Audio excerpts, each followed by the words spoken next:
The humid air at Fort Jackson clung to everything that morning, turning the field into a slow-breathing furnace as the formation settled for the PT test. Boots scraped.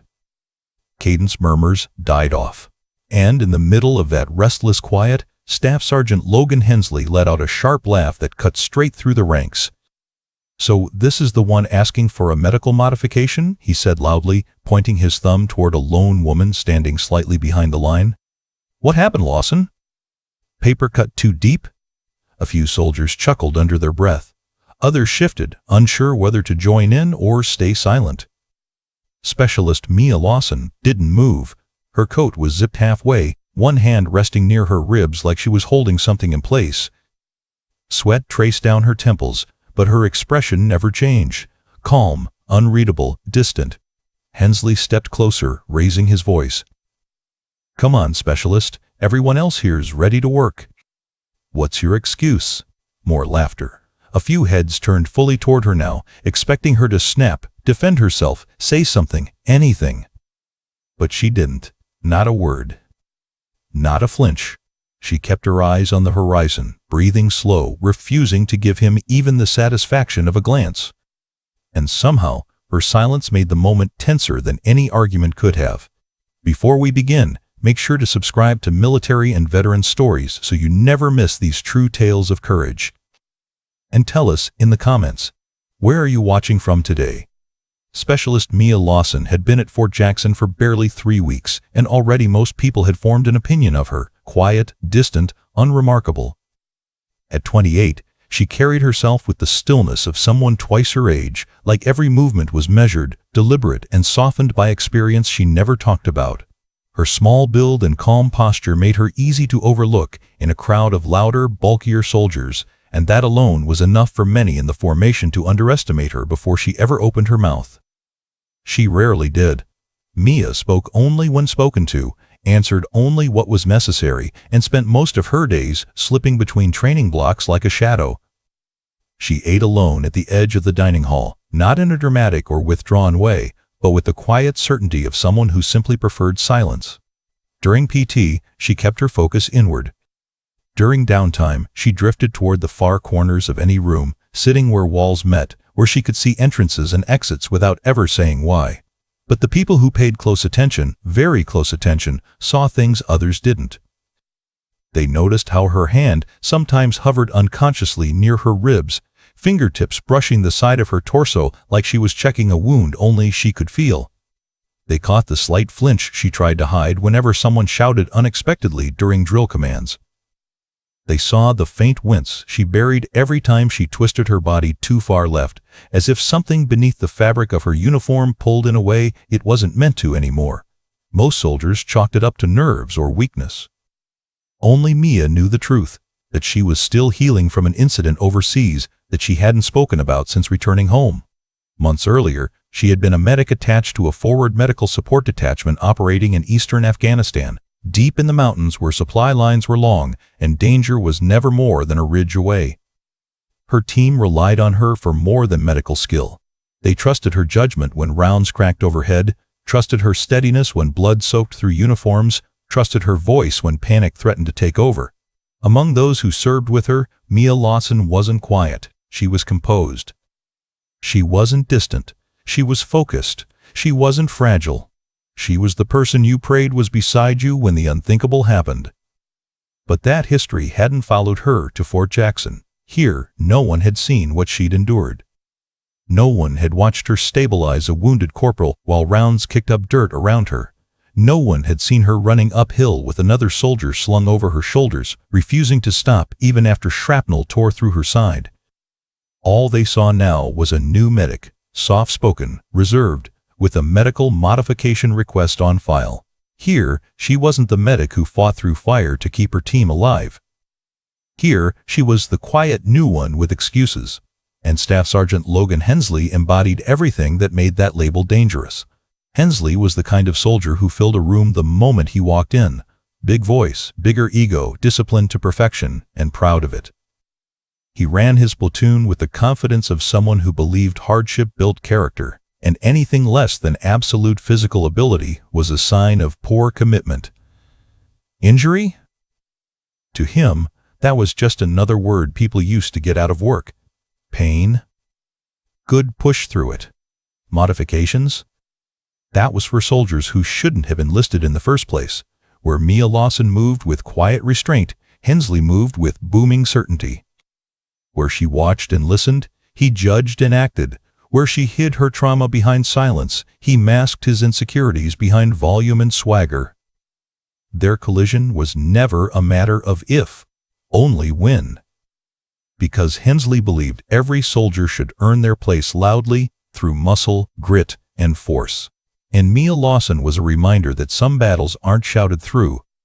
Some are survived quietly, some are carried beneath the skin day after day without complaint.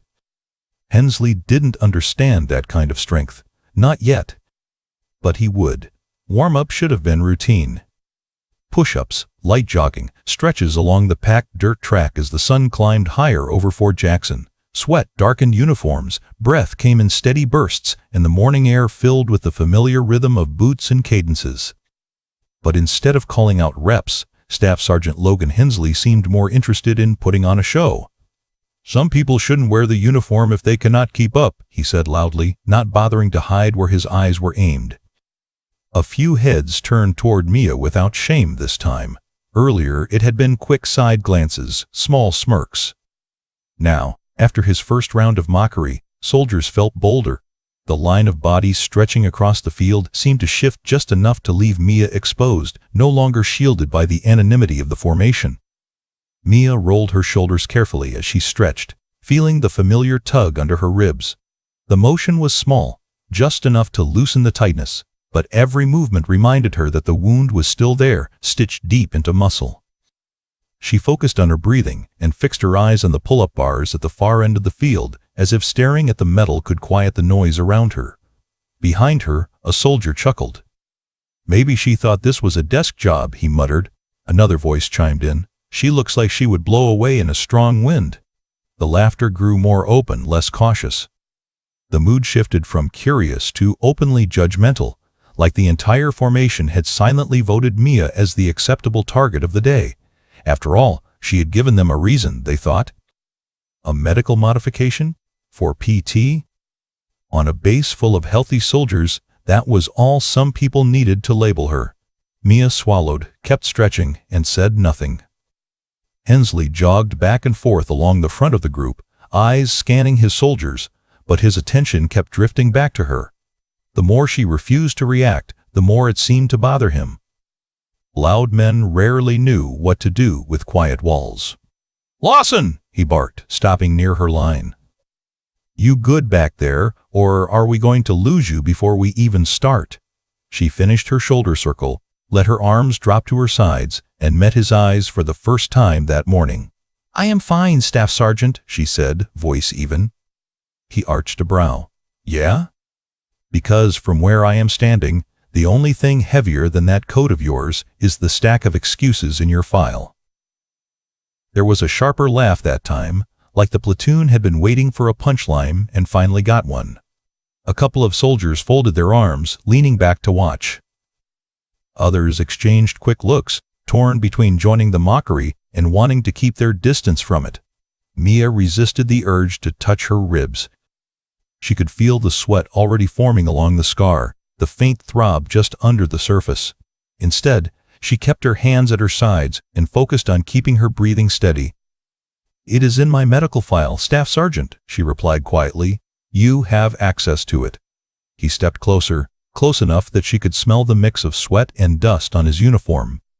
"Yeah, I saw the note. What I did not see was what kind of injury stops someone from doing basic pull-ups." That part was a little vague. The comment landed like a spark in dry grass. "Maybe it is a sore wrist," someone said under their breath. "A bruised ego," another added. The laughter was open now. No more half-hidden smirks. No more turned shoulders. The sound moved through the formation like a wave, feeding on itself. A few soldiers did not laugh at all. They stared straight ahead, jaws set, but they did not speak up either.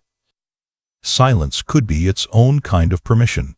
Hensley tilted his head, studying her. So what is it, Lawson? Paper cut from medical charts?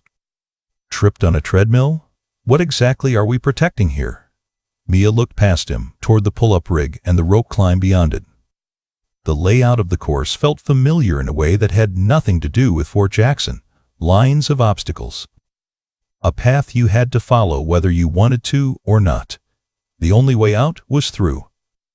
I would prefer to keep my medical details private, Staff Sergeant, she said. He laughed once, sharp and humorless. Private. Right. Here is the thing, Specialist. Out here, we do not get the luxury of secrets when the mission depends on you. If you are broken, I need to know. If you are weak, I need to know. If you are just looking for an easy pass. He let the sentence hang and turned his head toward the platoon. Then everyone behind you needs to know who is going to tap out when it counts. A low murmur rippled through the ranks. A few soldiers shifted their weight, folding their arms across their chests. Some smirked openly. Others looked away, uncomfortable with the direction this was heading, but unwilling to step between a staff sergeant and a specialist. Why does she not just tell him? One whispered. Because there is nothing to tell, another replied. If it was serious, she would not be out here. Mia heard every word, even the ones not meant for her. She tightened her jaw, inhaled slowly, then exhaled through her nose. The urge to speak rose up like a wave. She could shut this down in a single sentence. She could say the name of the province. She could say the word ambush. She could describe the inside of a medevac bird soaked in blood, her own shirt cut open while she kept pressure on another soldier's wound. But then what? Sympathy. Pity. Special treatment. She did not want their mercy. She wanted to stand in the same dirt and face the same standard, even if her body now paid more for every step. Hensley watched her wrestle with the decision and mistook her silence for fear. Sounds like an excuse to me, he said, voice carrying easily across the open field. The words hit harder than he realized. In another life, in another part of the world, Mia had once dragged a bleeding private through a ditch while rounds snapped overhead, both of them half unconscious from the blast. She had fought to stay awake long enough to hand him off to the medics, only collapsing after she was sure he still had a pulse. No one called that an excuse. They called it survival. But no one here had seen that part. All they saw now was a woman with a loose coat, standing motionless while her superior officer mocked her in front of everyone. The platoon began drifting toward the starting line, boots thudding softly on the dry ground.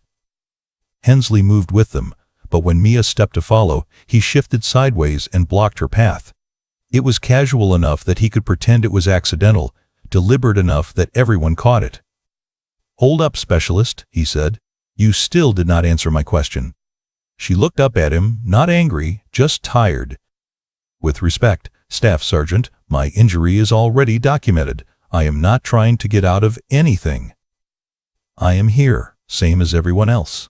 "Yeah, but you are here with a safety net," he replied. "That little medical note you are hiding behind? That says you get to do less than the rest of my soldiers. That is not how this works." A soldier in the back shook his head, whispering, "This is getting rough." Another replied quietly, "Then say something." He did not. Mia glanced past Hensley again, eyeing the pull-up bars.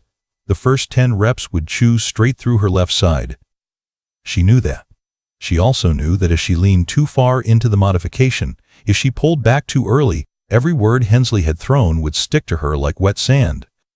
Weak. Broken. Excuses.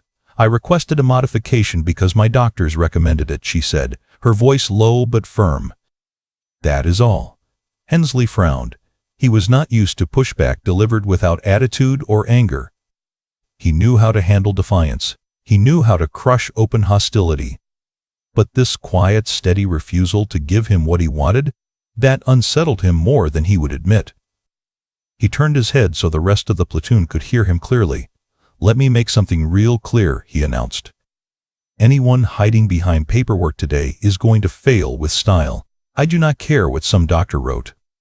Out here, you prove yourself. You do the work. Or you get left behind." A few soldiers nodded, feeding off his certainty.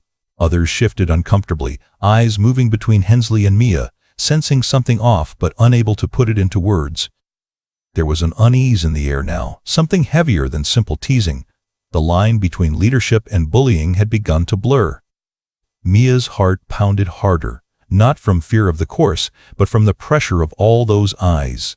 Her fingers curled for a moment, craving something to hold on to, rifle stock, bandage roll, stretcher handle, anything familiar.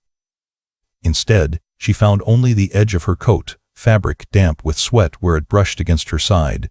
Her coat hung loose around her shoulders, a half-zipped shell that hid the truth beneath. Beneath the fabric lay a scar that ran angry and jagged across her abdomen, a reminder of metal and fire and the night she almost did not make it back. The doctors had done what they could. The rest was up to time and stubbornness. She was here because she had refused to let that wound define the end of her career. She would not now let a staff sergeant with no context turn it into a punchline. What would you have done in that moment? The narrator's voice could easily ask. Stayed silent like Mia, holding your story close, or confronted the disrespect head-on and let everyone see the scars you never wanted to show? The platoon finished forming up at the starting line. The pull-up bars waited, metal gleaming under the rising sun. The rope climb loomed behind them, thick coils swaying slightly in the breeze. Farther still, the wall, the traverse, the sprints, a gauntlet laid out on open ground, indifferent to who ran it. Mia walked toward her place in line. Hensley stepped aside just enough to let her pass, his smirk returning like a mask slipping back into place. He looked her up and down, eyes lingering on her loose coat. I hope that paperwork keeps up, he said softly, just loud enough for her to hear. Because by the time we are done today, you are going to wish you never brought it into my formation. Mia did not answer. She simply took her position beneath the bar, rolled her shoulders one last time, and locked her gaze on the metal above her. He thought he already knew how the day would end. He had no idea. Mia stepped beneath the pull-up bar as the rest of the platoon shifted into a loose semicircle behind her. The metal was already warm from the sun. Heat radiated down her arms as she wrapped her fingers around the bar and took a long, steady breath. Her right arm pulled cleanly, muscles tightening in a smooth, controlled motion. The first repetition lifted her body effortlessly, like a machine well-tuned and familiar. But when she lowered herself and pulled again, her left arm betrayed her. Just a tremor at first, a tiny shake she tried to hide by adjusting her grip. It wasn't dramatic, barely noticeable unless you were looking for it, but some of the soldiers were. Her third pull-up came slower. The tremor in her left arm grew more obvious. Sweat gathered along her brow, sliding across her cheek before dropping toward the dirt. When she reset her grip, a thin strip of faded medical tape peeked from beneath the hem of her shirt, visible only for a second before the fabric settled. A ripple passed through the watching crowd. Did you see that? Someone whispered. Was that tape? Another soldier squinted. Why would she have tape on her ribs? Mia didn't react. She closed her eyes for a breath and pulled again. Her right arm did most of the work, compensating each time her left faltered.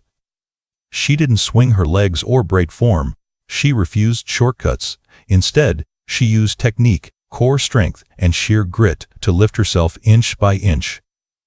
On the seventh rep, her left arm hit its limit. Her elbow buckled, a flash of pain shooting across her face. She reset quickly, jaw tightening as she fought to keep her breathing calm. When she stretched for a better hold, the edge of her coat shifted and revealed a faint scar near her ribs, thin, pale, but unmistakably from something deeper than a scrape or bruise. More murmurs. That wasn't from training. No way that's from a fall. Staff Sergeant Hensley folded his arms across his chest, expression sharpening. He wasn't laughing anymore. He watched the tremor, watched the imbalance, watched the way she refused to drop even as her left arm shook violently. She can stop, one soldier muttered uncertainly. She proved enough. But Mia didn't stop. She didn't even look like she considered it. She pulled for the 8th rep, pain etched in every line of her face. Then the 9th, her breath ragged, her body trembling, and then the 10th, slow, uneven, and clearly agonizing. Soldiers expected her to drop early, but she didn't. She held the top of the rep for half a second, forcing herself to complete it before letting go. Her boots hit the ground softly. She steadied herself, exhaled long and silent, and wiped the sweat from her brow. The formation had gone unusually quiet. Hensley stepped closer, irritation flickering into doubt. If she had been pretending, she would have tapped out at 5, maybe 6. But she'd fought through all 10, one arm doing most of the work, the other barely hanging on. Rope climb was next. Mia approached it without hesitation. She grabbed the thick hemp rope, planted her boots, and began the ascent. Her right hand pulled strong. Her legs pushed hard, but her left arm betrayed her again. 5 feet up, it gave out momentarily, and for one terrifying second her entire body swung backward, rope sliding an inch through her grasp. A few gasps broke the silence. She's gonna fall, she can't hold it, but instead of panicking, Mia stared upward, not at the rope, not at the top, at the sky blue, bright, unwavering. Her breath steadied, her grip tightened. She shifted her weight to her legs, using power and coordination instead of brute strength. Then she climbed. Hand, knee, foot. Right arm does the pull. Left arm stabilizes just enough. Momentum carries her upward. It wasn't the climb of someone desperate to impress. It was the climb of someone who'd learned to problem-solve pain, who'd once had to adapt or die. But no one here knew that. Halfway up, she paused, chest rising and falling, sweat rolling down the side of her face. She didn't look tired. She looked like she was remembering something. Then she continued up the rope until she reached the bell. The sharp clang echoed across the field. Mia descended carefully, landing light on her feet. The murmurs grew louder, more confused. What the hell? How is she doing that with one arm basically dead? Hensley stared at her, jaw tight. He didn't understand it. She should have failed. She should have slipped. She should have dropped and proven every accusation true. Instead, she outperformed half the platoon while hiding an injury no one could quite figure out. Suspicion replaced mockery. Curiosity replaced laughter. Doubt replaced certainty. Mia ignored all of it. She walked to the next station, breathing through the pain burning under her ribs, adjusting her coat, hiding the scar that had accidentally revealed itself.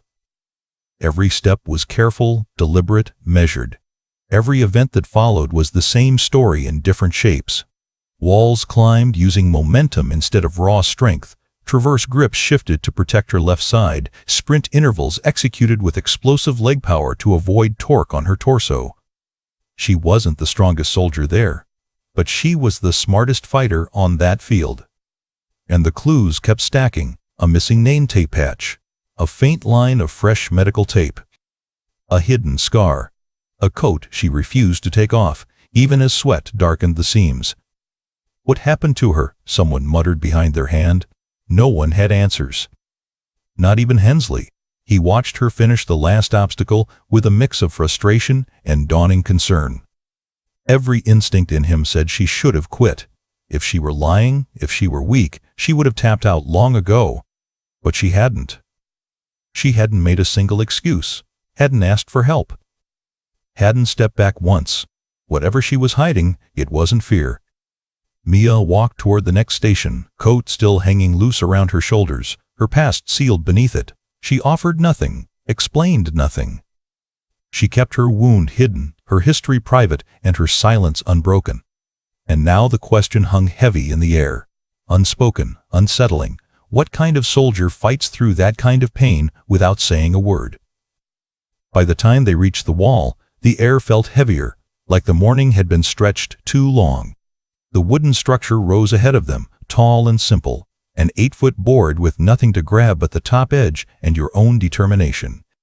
For most soldiers, it was a matter of technique and momentum. For Mia, it was something else entirely. Next, Hensley called, voice clipped. One after another, soldiers sprinted, jumped, caught the edge, swung the leg over, and dropped down the other side. Boots hit the ground with dull thuds, one after another, steady and confident. No one thought too much about it. To them, The wall was just another obstacle on a list. Then it was Mia's turn. She stepped toward the starting marker, breathing steadily. Sweat slid down her spine, gathering at the small of her back. Her coat clung to her shoulders now, the fabric darkened where it covered her left side. She rolled her shoulders once, careful not to twist too far, then focused on the top of the wall. "Whenever you are ready, Lawson," Hensley said, watching her with narrowed eyes. She nodded once and started her run. Her boots dug into the dirt, each step measured, each stride building just enough speed. At the last second, she drove off her right leg, jumped, and threw both hands up toward the edge.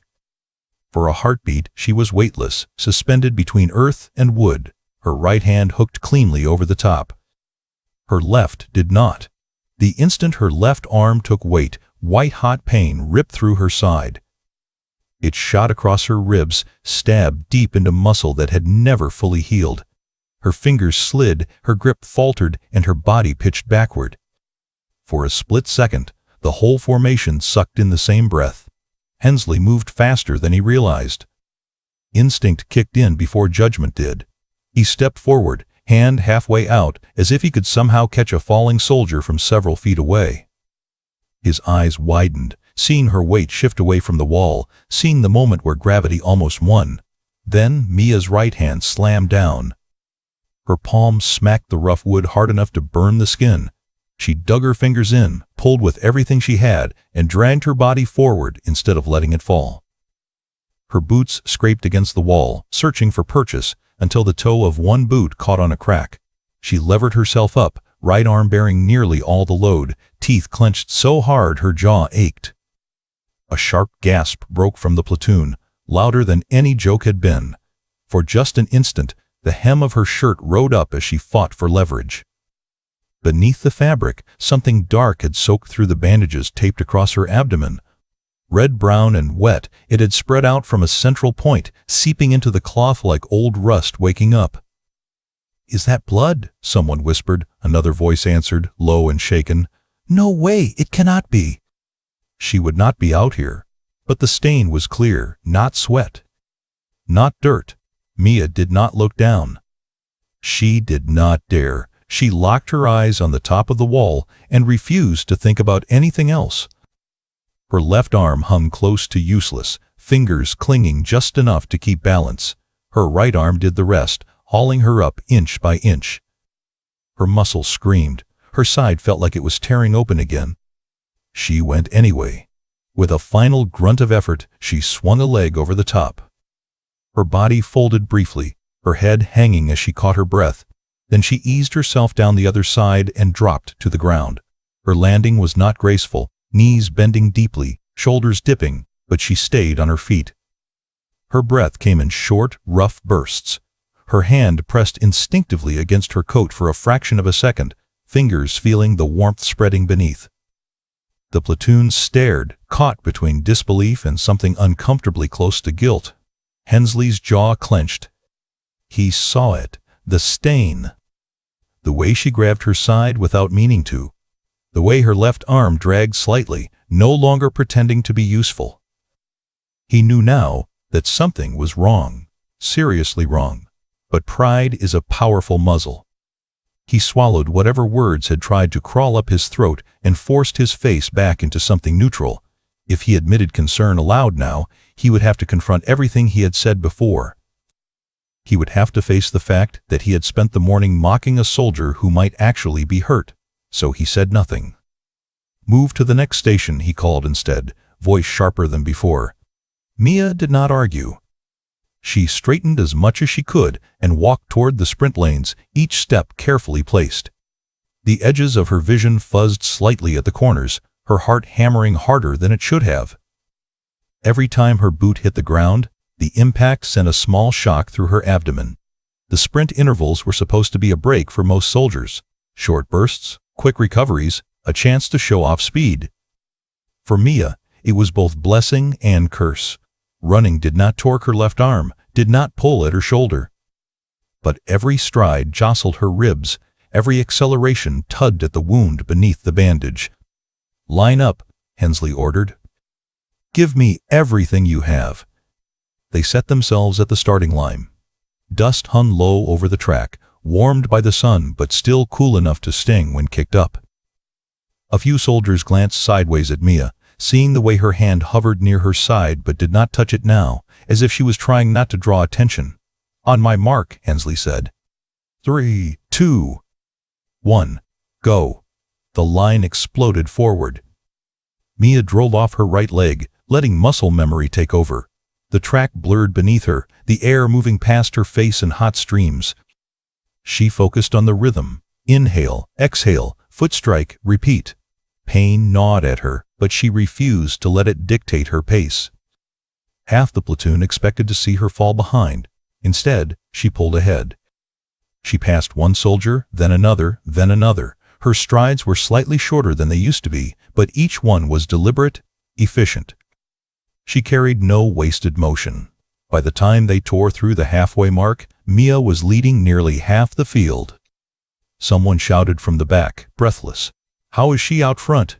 No one answered. No one had breath to spare. At the end of the first sprint, Mia crossed the line with the top group, chest heaving, sweat rolling down her neck.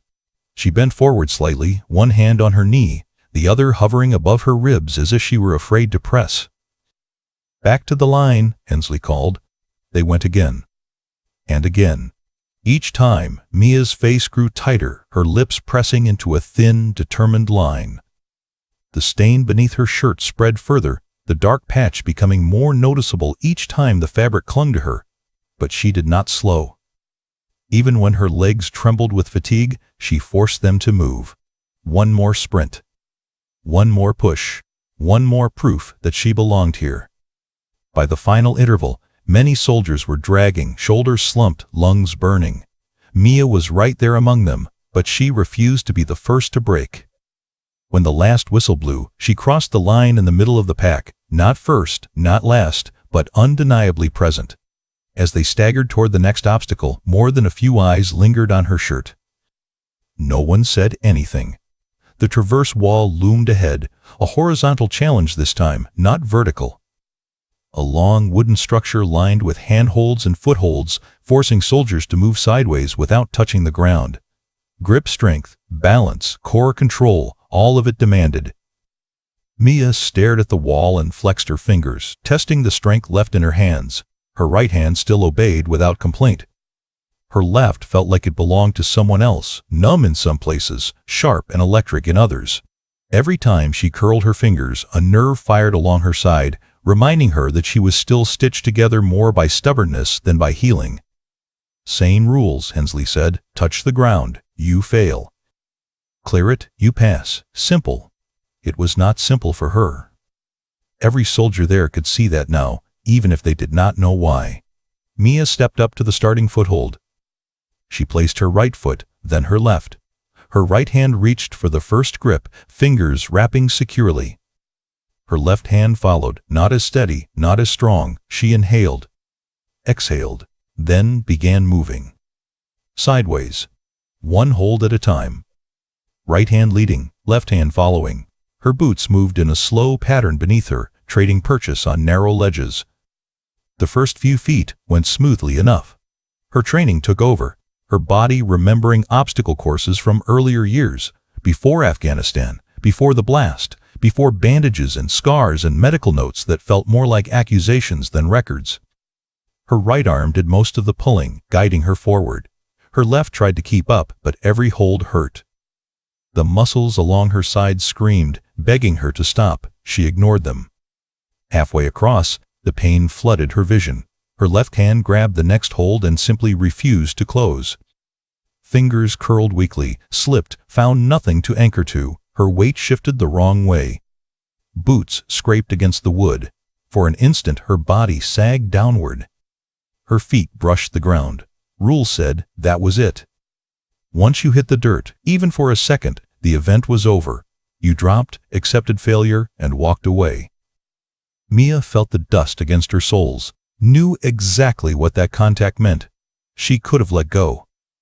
Every muscle in her body begged to let go, to release the wall, to sink down and breathe. She had already proven enough, some part of her whispered.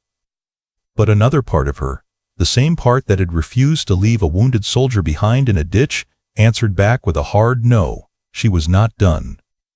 Her right hand clenched so hard her knuckles whitened. She pulled, dragging herself up before her boots could settle fully. Her left arm screamed as she forced it to lock around the next hold, even though it felt like it belonged to a stranger. Her face twisted, the pain finally breaking through her calm. Her teeth ground together, a low sound clawing its way from her throat as she fought to regain the wall. The soldiers watching forgot to talk. No jokes, no whispers, no commentary, just silence. Step by step, grip by grip, Mia forced herself across the last stretch. Her movements grew smaller, slower, more deliberate. Each shift of her weight looked like it might be the one that finally pulled her down. But it never was. When she finally reached the end and dropped off, her legs nearly buckled. She caught herself with a hand against the wood, body trembling, chest rising and falling in harsh, ragged breaths. She knew the rules. She knew the score sheet would mark that event as a fail. But she had made a choice the second her feet brushed the ground. If she was going down, it would not be because she quit. Across the way, a single voice broke the silence. "Why did she keep going?" one of the younger soldiers asked softly. Another answered, equally quiet, "Because whatever she is fighting, it is not this wall." Hensley stared at Mia, really stared at her, for the first time since that morning started. He no longer saw the quiet medic with excuses. He saw a soldier drenched in sweat, shaking from exertion, a dark stain on her shirt that should not be there, and eyes full of something that looked a lot like war. He saw someone fighting a battle none of them could see. And for the first time, he felt something that had nothing to do with annoyance or authority. He felt uneasy. The course ended not with cheering or chatter, but with a quiet that settled over the field like a low fog. Soldiers staggered to the side for water, hands on hips, sweat dripping freely. In the far corner, away from the clusters of exhausted bodies, Mia stood alone. Her breathing came in uneven waves. One hand braced against her thigh, the other hovering near her ribs as she tried to make each breath shallow enough to avoid the sharp pull beneath her shirt. The stain on her uniform had darkened, but she kept her coat tight around her, hiding it from view. She stared at the dirt, at nothing, trying to steady the world tilting slightly at the edges. Hensley watched her from 10 paces away, tension carved into his jaw. He hadn't spoken since the traverse wall. The platoon hadn't spoken much either. A few soldiers traded worried glances, unsure what they'd just witnessed, unsure what to say, unsure how to reconcile the quiet woman they mocked with the warrior who pushed through pain. None of them understood. The sound of approaching boots broke the stillness. Not rushed, not heavy. A measured stride, firm, calm, with the authority of someone used to being listened to. A murmur rippled across the field as a few soldiers straightened, recognizing the presence before they even saw him. Major Ethan Ward, respected, composed, known across the installation for his fairness and his almost uncanny ability to read his soldiers like open books. He rarely appeared on the PT field unless something significant warranted his attention. He didn't walk toward the platoon. He didn't address Hensley. He went straight to Mia. The entire formation froze, watching. Ward stopped a few feet in front of her. His expression was unreadable, but his eyes focused on her coat, then her posture, then back to her face. "Specialist Lawson," he said quietly, "is that the same wound from Nuristan?" Instant silence. It cut through the field so fast, it was like a switch had been flipped. Heads snapped up. Soldiers turned fully toward them, eyes wide, expressions stunned. Hensley stiffened as if something cold had stabbed up his spine. Mia lowered her gaze, her voice barely above a breath. "Yes, sir."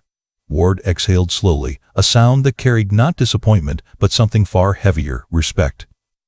He stepped closer, lowering his voice even more, though every soldier strained to hear.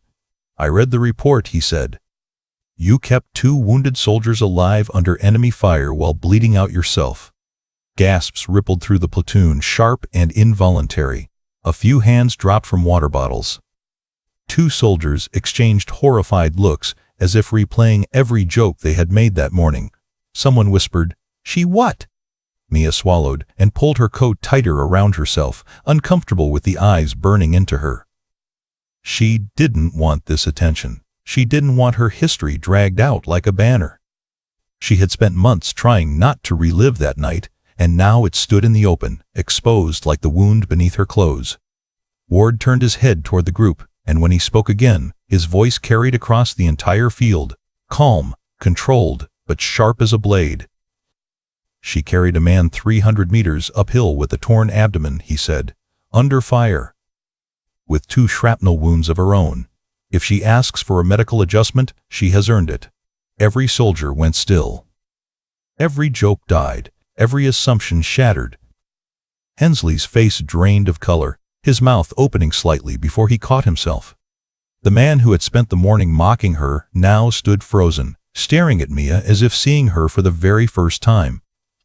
She didn't meet his eyes, she didn't say a word.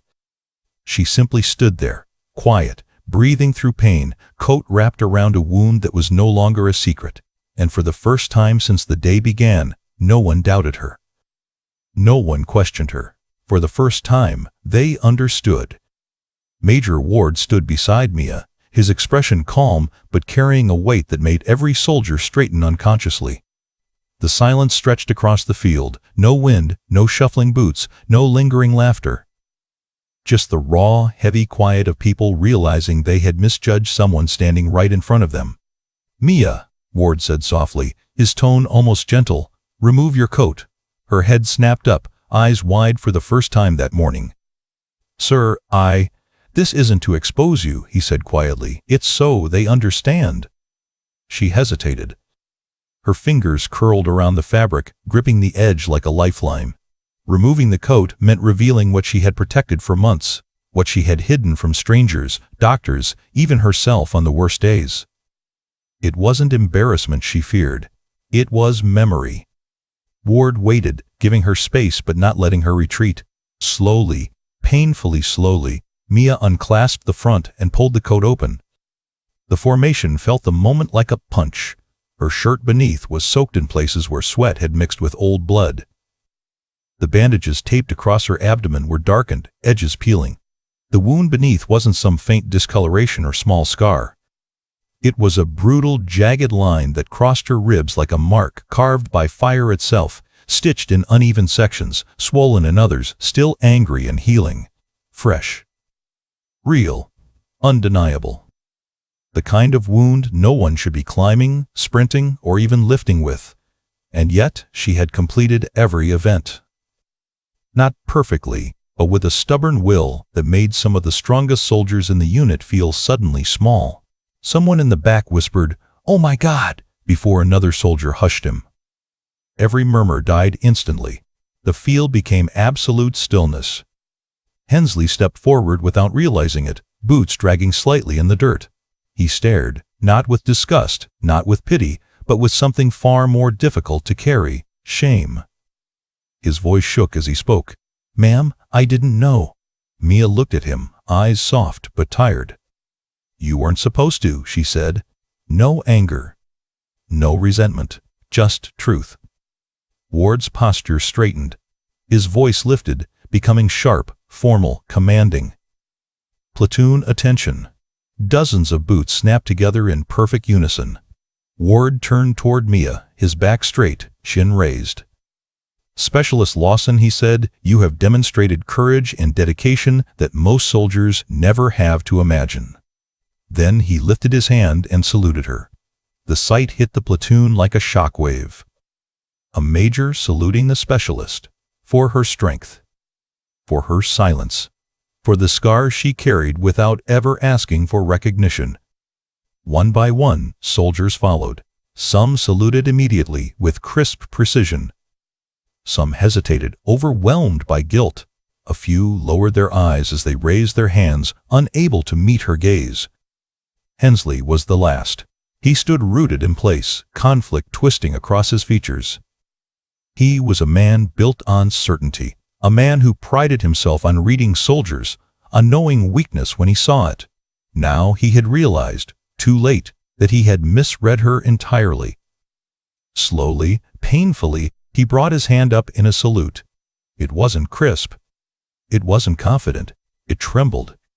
Mia met his eyes, not with triumph, not with satisfaction, with quiet understanding. She nodded once, small, steady, forgiving. The moment settled deep into the soil beneath their feet, into the minds of every soldier watching. It landed with weight, with truth, with the crushing humility of knowing someone had stood among them carrying a burden none of them could see. She hadn't asked for respect. She had earned it long before any of them arrived on that field. Now, finally, they understood what real strength looked like.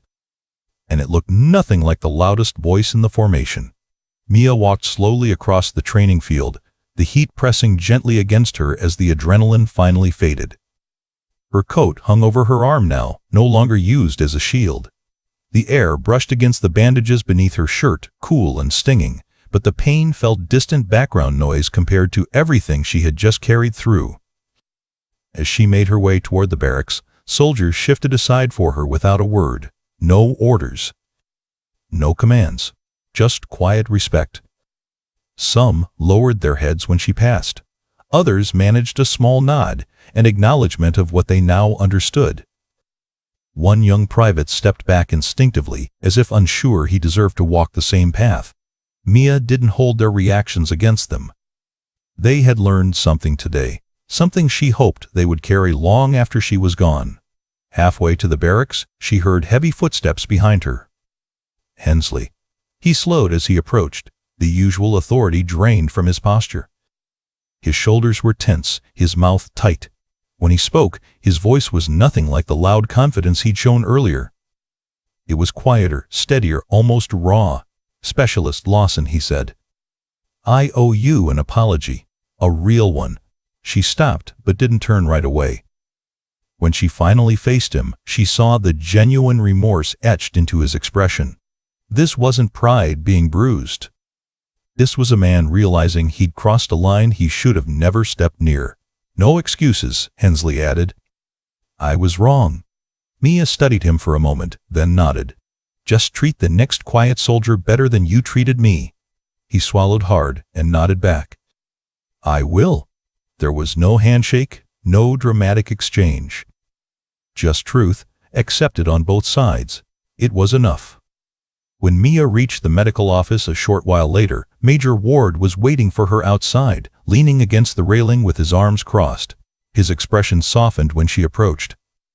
"You pushed yourself too far," he said, though his tone carried no reprimand, only concern. "But your wound will heal fully. The doctors confirmed that months ago. Today, you proved something more important."